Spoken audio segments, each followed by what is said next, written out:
Hello and welcome to the show. So today we are doing one of our episodes where I am discussing some helpful tips as we navigate through business in the medical industry. And honoring Mental Health Month, which is May, we will be talking about mental health in the workplace, one of my favorite things to talk about. So, as I have navigated my own life in the medical industry, I have definitely seen a need to continue or carry on or start conversations surrounding mental health. So, Mental Health Month, fantastic time to talk about mental health in the workplace. It's always a good time, in my opinion, to talk about mental health because that is what starts us off every day is our brains. So how we are treating our brains is how we are going to succeed in life, in my humble opinion. Very, very important to me. So if you are watching this video on Facebook Watch, you see my book is featured here, The Broken Road to Mental Health. If you're listening, it's on Audible if you want to take a listen. And at the end of every chapter, I have a business parallel to my own recovery journey and then a business tip. And in my second book that I'm currently writing, started in the beginning of the panorama, back in April of 2020, I am doing a companion book to The Broken Road to Mental Health. It's a daily reflection. And of course, there are business tips in there because what I realized, and one of the reasons that I wrote my own book, was there was not enough conversations about human resources. So HR, I don't know. It's a brand that doesn't always have a lot of great backing to it. Doesn't have a lot of support. It's such an important role in the workplace. You see more HR reps, directors in big corporations. Small businesses, typically a manager will be the HR rep, or in my world, in the medical industry, sometimes it's the doctor. So we have to teach people about how to deal with others in the workplace when it comes to mental health. So as I always take a pause before I do these shows when it's one-on-one. When I'm interviewing somebody, I don't even need to think about what's going to happen because I love having conversations with people that join me on the show. But when I think about what I'm going to say to you, it's very, very important to me to be as authentic as possible and not have a script because for myself, I find that when I'm looking at bullet points, I'm not talking to you from the heart. And I think that what touches the heart is most important. So however I share with you today, that is what I want to do. I want to speak to your hearts, and I want to connect with you. So there are many, many things when it comes to mental health in the workplace that I'd like to get to today. But most importantly, I bring up HR because hiring is such a huge piece of this world of mental health in the workplace. So I get asked, and I'm so grateful, and I hope to continue speaking at events now that we're opening back up. I'm hoping to do one in person. I've done a few. I think I did 4 virtually through the panorama. I refuse to call it that name anymore. You know the one I'm talking about. But fully vaccinated. I just want to throw that in. Okay, how exciting. And I feel great. I was a little tired yesterday after my second shot of Moderna, but I feel great. So I'm very, very thankful. Thank you, thank you, thank you, healthcare workers. Thank you. Thank you, scientists. Thank you. Okay, I digress. So, hiring. All right, I want to start at the beginning. When I have gone in or go in, now more virtually than ever, to a practice, a medical practice that I am working with, I always want to meet the staff. And the same goes for when I'm asked to speak at a company. Like the city of Largo asked me to come and speak about hospitality, customer service, but I wanted to speak to the staff. Now, there's a lot of people that work for the city of Largo, so I met with mostly like the management team. Some of the employees that were not in management, but mostly like a leadership team. So I want to get feedback. I want to hear what's going on. I want to hear what I can do. So when I am speaking to, I know that I'm speaking to the audience and how I can help shift maybe some of the conversations that are being had in the workplace. So when it comes to hiring, in the parallel of, I was just thinking, I think I started to say something before about my book. One of the reasons that I wrote my book was because I was in business for 7 years on my own. It was 6 at the time. I think I'm 8 years now. It doesn't matter. I saw more businesses affected by mental health, mental illness, addiction, and so little knowledge surrounding what can be done to help your workforce that it was really one of those things that catapulted me to write this very vulnerable book. I never, ever, ever, ever, ever, never, ever, ever had it in my mindset that I was going to write a book about being sober and how I was addicted and homeless and blacked out and moved to Detroit, Michigan. Never in a million years. And I know a lot of people were very, very shocked to read that because they only knew me in business, right? Just, I was 21 when I got sober. So it's been a long time. I'm 48 now. I'm very proud of that. So anyway, I started to really see what was happening, like, why is there such dysfunction? Why is there such turnover? Why don't people have true, candid conversations in the workplace? And then they end up leaving jobs because they don't feel like they were thanked, or they don't feel like their contribution mattered. So I always start with hiring, because the person that is making that hiring decision is really, really important, right? And I don't think many people realize what goes into hiring. A lot of people are just put in that position and they think, oh yeah, no, I'm good with people, so I'm going to be great at hiring. It's such a crock of shit. It's so not the truth. I have made my own mistakes, and I have been hiring for 20 plus years now. So I think if you are to really, really make a change in your workplace, when it comes to mental health, you really need to look at your hiring practices. So what I have seen through the years is many people that are hiring are not qualified to do that. I'm going to be completely candid with you. I just got a text message before I started recording asking me a question about hiring from a medical practice that really makes me pause. I won't, I can't, yeah, okay? I can't tell you what it is. Because maybe they're watching. But really, it's not good. If this person is managing this medical practice and talking about hiring somebody and doesn't know the answer to the question that they're asking me, that's a problem. Okay, so let's go. Let's continue. Hiring is so important. Who is doing your hiring?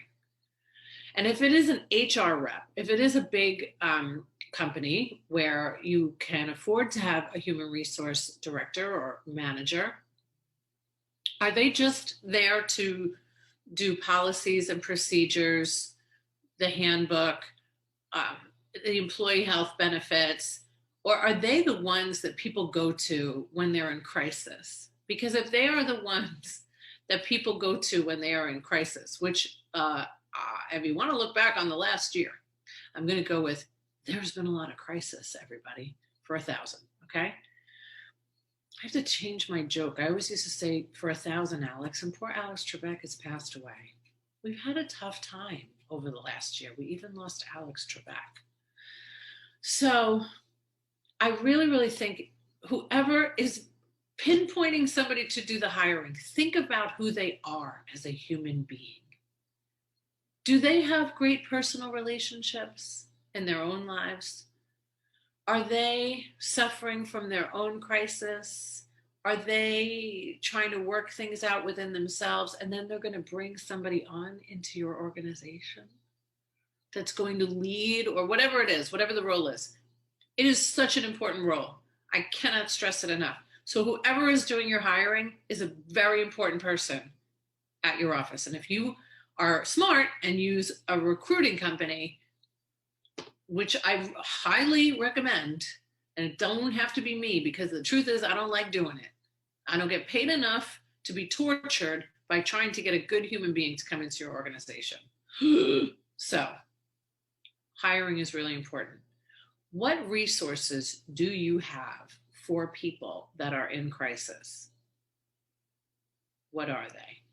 Do you have an EAP, an employee assistance program?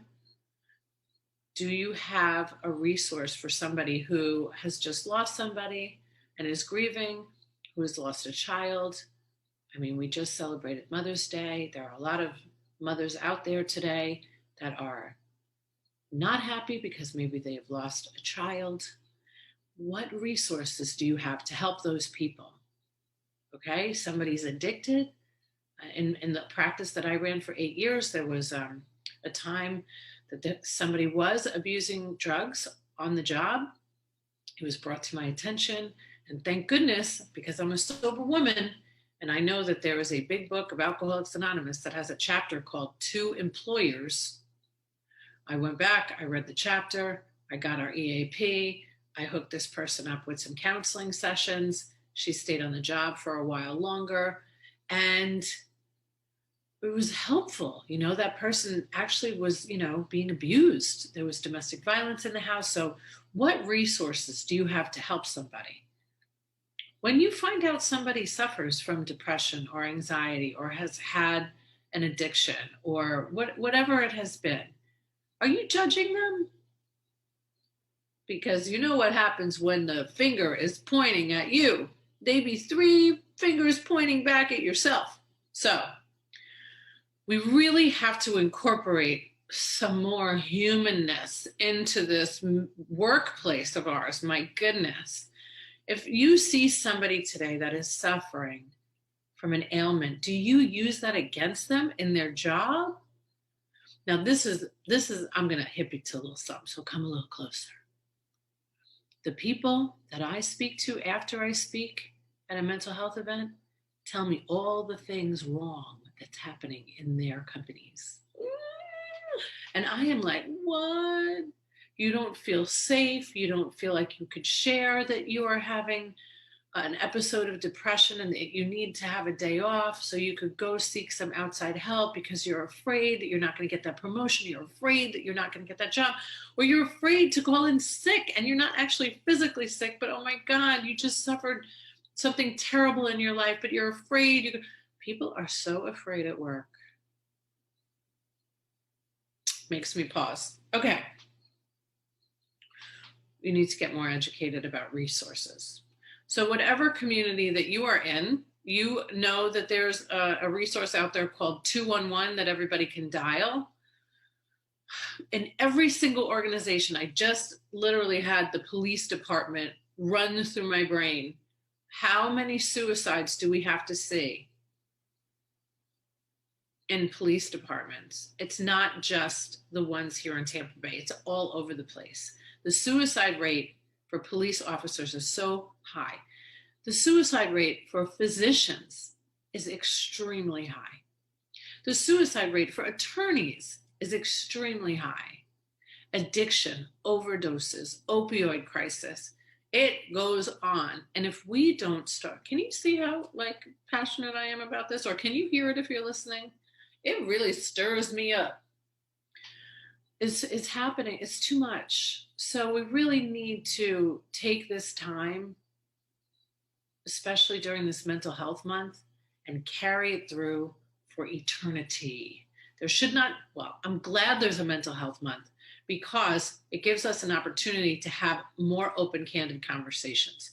If you have somebody with lived experience like myself who has gone on to work out all of the issues that I had and now can speak to people about, what helped me, where I got help from a psychiatrist and then therapy. I have therapy today. Now, this show is airing on Monday, but this is Friday that I'm recording it. And I'm going to go see my therapist, Sam, at 3 p.m. in St. Petersburg.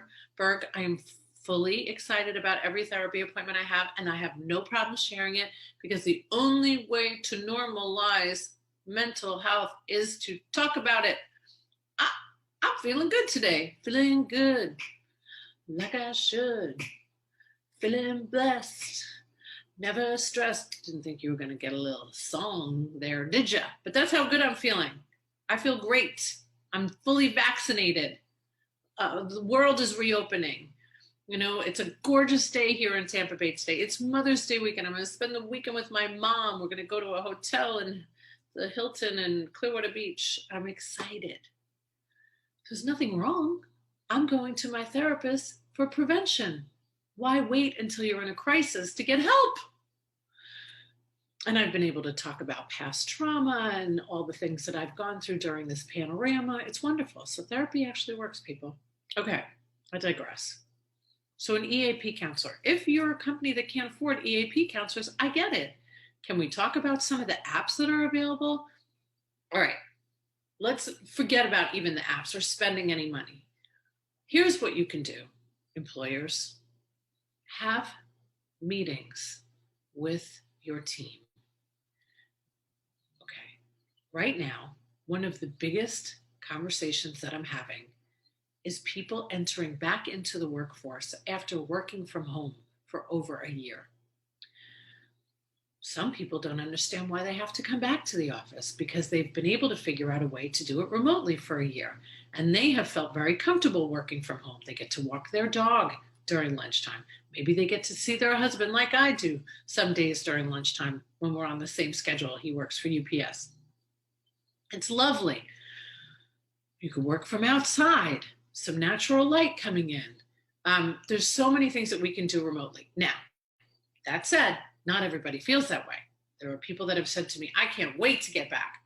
Oh my God, like I'm dying for human connection. Great.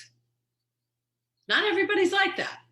So that's why I say emotional intelligence, self-awareness really, really has to be applied in the workforce. So we need to have these meetings or discussions, whatever you want to call it, about what's happening now in the world. So still can't believe all the conversation I've had with friends and business colleagues when I've asked them, so, when you came back to work, did they have like a discussion about, how are you and how have you been? And we realize that this is a slow integration back into the world. And are you feeling anxiety? I was on the phone coaching one of my psychiatry practices. They're booked out. Nobody can get an appointment right now until I think end of June. I mean, that's great for them for business. It's not great for the patients.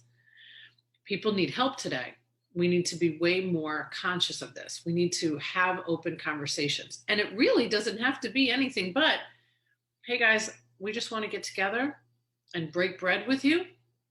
And we want to talk about how we're feeling. How do you feel coming back?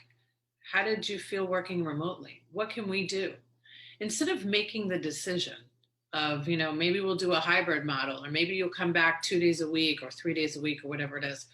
How about you ask the people you employ for some feedback?